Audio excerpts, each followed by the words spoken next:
జిల్లా legal cell మాజీ అధ్యక్షులు అతి త్వరగా ఆహ్వానిస్తున్నాం. దయచేసి అందరూ సభాధ్యక్షుడు మరియు ఈ సభను ఉద్దేశించి అధ్యక్షతను అలంకరించి ఒక జర్నలిస్టుగా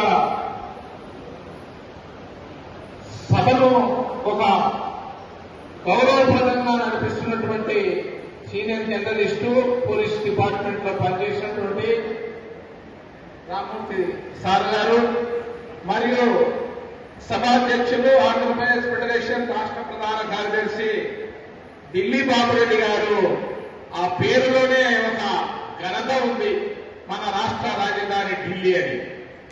పెద్దలు వాళ్ళ తల్లిదండ్రులు పెట్టినటువంటి పేరుగా ఒక పేరులోనే కీర్తి ప్రతిష్టలు గడించినటువంటి ఢిల్లీ బాబురెడ్డి గారికి ఈ యొక్క కార్యక్రమం చేసినందుకు మరియు వైఎస్ విషయం గారు మైనారిటీ తెలుగుదేశం పార్టీ ప్రముఖ లీడరు, పారిశ్రామికవేత్త, అనేక సేవా కార్యక్రమాల్లో మా నంద్యాల ప్రజలకు సేవలు అందిస్తూ తెలుగుదేశం పార్టీ ఇక్కడ ఘన విజయం కావడానికి కూడా ప్రముఖ పాత్ర వహిస్తున్నటువంటి, అదేవిధంగా మీడియా మిత్రులు జర్నలిస్టు హృదయాలను కూడా చూడబడి వారిని ప్రత్యేక ఆహ్వానితులుగా ఆహ్వానించినందుకు మీడియా ప్రతినిధులు కూడా మా వైఎస్ విషయం గారి తరఫున కూడా ప్రత్యేక ధన్యవాదాలు తెలియజేయాలా.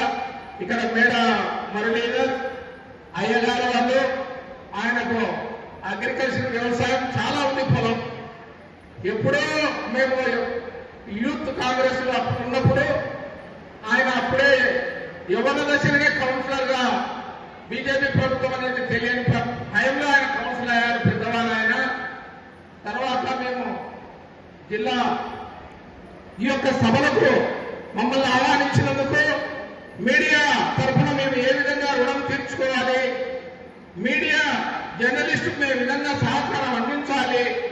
మీడియా వాళ్ళు మమ్మల్ని ఆహ్వానించారు, దండలేశారు, చేయించుకునే ఇంటికి పోతే వారి యొక్క సాధకవాదాలు, వారి యొక్క సమస్యల పట్ల మేము బాధ్యతగా తీసుకొని మా వంతు మేమేం చేయగలము, ఏ విధమైన వారికి సహకారాలు అందించగలను అనేది కూడా మా పైన మా బుధస్కంధంలో ఒక బరువు బాధ్యతగా ఉంది.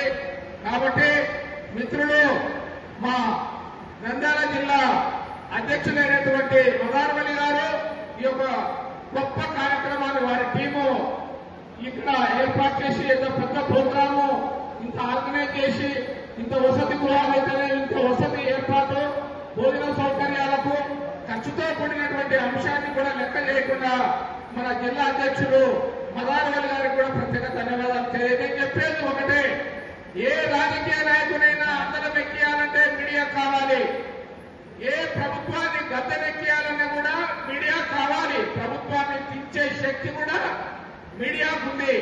కానీ వారి యొక్క బాధ్యతలు, వారి యొక్క సమస్యలు, వారి యొక్క పోరాటాలను కూడా ఏ ప్రభుత్వాన్ని కూడా ఇంతవరకు పట్టించుకోవాలని దాఖలాలు లేవు.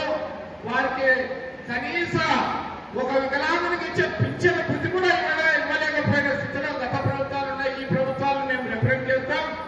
కనీసం వారికి వారి చేదోడుగా జర్నలిస్టులను ఆదుకోవాలా, గౌరవపతి ఇవ్వాలి, వారికి ఒక గౌరవపతి ఆధ్వర్యం అనేది మా ప్రభుత్వం తరఫున ఏర్పాటు చేయాలని మేము గౌరవ ముఖ్యమంత్రిని కూడా రిప్రజెంట్ చేయడానికి సిద్ధంగా ఉన్నాం. కాబట్టి మీడియా అన్ని రంగాలు, అన్ని మీడియా సంఘాలు ఏకమై ఒక రిప్రజెంటేషన్ తయారు చేసుకొని, మీడియాలో అనేక సంఘాలు ఉండవచ్చు కానీ మీడియా ప్రతినిధులంతా ఒకటే, జర్నలిస్టులు అనేది అంతా ఒకటే, మేమంతా ఒకటే అని ఎప్పుడైతే మనం పోరాటం చేసి ముందుకు వస్తామో అప్పుడు మా గౌరవము, మన సమస్యలు మనం ఏ ప్రభుత్వమైనా కూడా పరిష్కారానికి అవకాశం ఉందని మీకు తెలియజేసుకుంటున్నాను.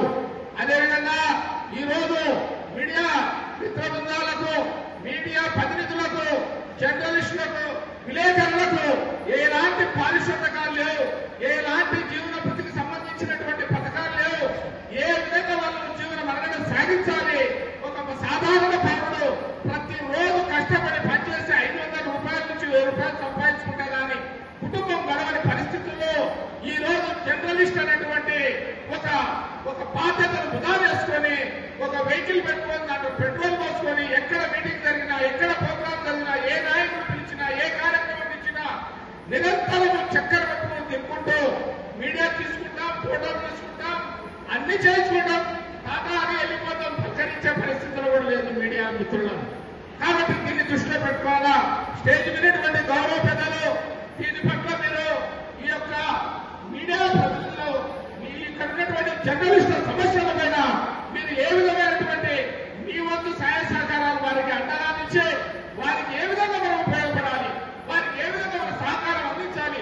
ప్రభుత్వాలు వస్తున్నాయి, మీడియా ఇంత రాసింది అంత రాసింది, మంచిగా రాస్తే పొగడము, ఏదైనా వాళ్ళ యొక్క లోపాలను ఎత్తి చూపిస్తే బాధపడము, ఇలా అనేక సమస్యలు. చాలా మంది విలేకరులు, జర్నలిస్టులు వ్యక్తిగత కక్షలకు దూరమై ప్రాణాలు కూడా వదిలిన సంఘటన నంద్యాలలో జరిగినాయి. గుర్తించండి సోదరులారా, ఈ విషయం కూడా పోరాడాలి. ఈ విషయం పట్ల మనము ఏదో కార్యక్రమం పిలిచినారో వచ్చినారో మేము కూడా పోయినమనేది కాదు. ఇది ఒక నిరంతర ప్రక్రియ. భవిష్యత్తులో ఉన్నటువంటి విలేకరులకు, భవిష్యత్తులో ఉండే జర్నలిస్టులకు మీరు నాంది పలకాలి. భవిష్యత్తులో వారి పునాదికి మీరు బాటలు వేయాలి. వారి యొక్క సమస్యల పట్ల, వారి యొక్క గౌరవ బుద్ధి పట్ల పోరాటం చేయండి. ప్రతి పౌరుడు ఈ రోజు చిన్నవాడు ఎవరైనా కూడా వారికి ఒక పథకం పెడుతున్నారు. ప్రతి కార్యక్రమానికి బడ్జెట్ కేటాయిస్తున్నారు. జర్నలిస్టులకు కూడా ఒక కార్యక్రమాన్ని, ఒక పథకాన్ని ఏర్పాటు చేసి, జర్నలిస్ట్ కార్పొరేషన్ ఏర్పాటు చేసి వాళ్ళకు కావాల్సినటువంటి సౌకర్యాలేమి, వసతి గృహం ఏమి, గౌరవ బుద్ధులేమి, వాళ్ళ పిల్లలకు విద్యా సమస్యలు, ఉద్యోగాలలో రిజర్వేషన్ అయితే ఇట్లాంటివి కూడా మీరు జర్నలిస్టులు అన్ని సంఘాలు ఏకమై ప్రభుత్వం పైన మీరు పోరాటం చేసి రిప్రజెంట్ చేసి గౌరవ చంద్రబాబు నాయుడు గారికి వినతి పత్రం పొంది మీ యొక్క సౌకర్యాలు, మీ యొక్క ఏవైతే సమస్యలు పరిష్కరించాలని ఈ అవకాశం ఇచ్చినటువంటి మా మదార్వల్లి జిల్లా ప్రెసిడెంట్ గారికి వారి హృదయపూర్వక ధన్యవాదాలు తెలుస్తూ, ఈ అవకాశం ఇచ్చిన మీకు కూడా ఇంతమంది ఓపికగా వచ్చి, మేము చిన్న వాళ్ళమే కాదు, మాకంటే మేధావులు వేదిక మీద ఉన్నారు, మేము దండలేసుకున్నంత మాత్రం పెద్దవాళ్ళం కాదు, మేము ఇక్కడ కూర్చునే తర్వాత మీకంటే పెద్దవాళ్ళం కాదు. కాబట్టి మీరందరూ కూడా ఒక్కొక్క మనిషిలో ఒక సృజనాత్మకమైనటువంటి కళ ఉండాలి, సృజనాత్మకమైనటువంటి ఆలోచనలు ఉంటాయి. కానీ ఆ ఆలోచనలు పంచుకొని ముందుకు పోతే మనం దేనైనా సాధించవచ్చని మీకు తెలియజేస్తూ, ఈ అవకాశం ఇచ్చినటువంటి పెద్దలందరికీ ఉదయపూర్వ నమస్కారం తెలియజేస్తూ జై Hind. Thank you sir. Baburao sir చక్కటి హృదయావిష్కరణ చేశారు. సారు నాకు తెలిసి ఉపాధ్యాయులేమో అనుకుంటాం. మంచి అంటే ఒక్కొక్క ప్రాంతంలో ఒక గొప్ప వ్యక్తులు ఉంటారు. ఎదిగే కొద్దీ ఒదిగే బుద్ధి అన్నారు సార్. నేను ఇక్కడ కూర్చోండేదే కదా, మీకన్నా మేము గొప్ప వాళ్ళేం కాదన్నారు. దానికన్నా ఒకసారి మనం గట్టిగా అభినందించాలని సవినీయంగా కోరుకుంటున్నాం. అందుకే సార్ అక్షరాలని, విత్తనాలను పత్రికల నిండా చల్లి తన యొక్క కష్టాన్ని, కన్నీటిని కూడా దిగమింగి ప్రజలకు, ప్రభుత్వానికి నిజమైన సారథులు వారైనటువంటి జర్నలిస్టులకు చేతులెత్తి నమస్కరిస్తూ వారికి మరొకసారి ప్రత్యేకంగా హృదయపూర్వకంగా ధన్యవాదాలు తెలియజేస్తూ